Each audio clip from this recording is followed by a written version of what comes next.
ఈ రోజు ఇలాంటి ఒక కాన్స్టిట్యుయెన్సీ ఉందని ప్రపంచమంతా చూస్తోంది మనని. ఈసారి మనం ఖచ్చితంగా గెలవాల్సిందే. మన ఐకమత్యమే మహాబలము. మనం మోదీ గారు 10 ఏళ్లుగా మనకు చేసిన ప్రతి ఒక్క సహాయానికి, ప్రధానమంత్రిగా ఆయన మనకు చూపించిన ప్రేమానురాగాలకి, ఆయన పట్ల విశ్వాసం చూపించే క్షణం వచ్చేసింది. మనమందరము మోదీ గారికి ఓటు వేసి గెలిపించి ఆయనకు గర్వకారణం చేద్దాం. ఈ సంవత్సరం మనకి బాల రామచంద్రుడి ప్రాణ ప్రతిష్టాపన జరిగింది.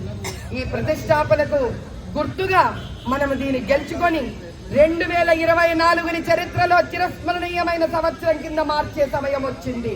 జయ బోలో భారత్ మాతా కి జయ बोलो मोदी सरकार के अब की बार अब की बार अब की बार हम सब मोदी परिवार हम सब मोदी परिवार हम सब मोदी परिवार।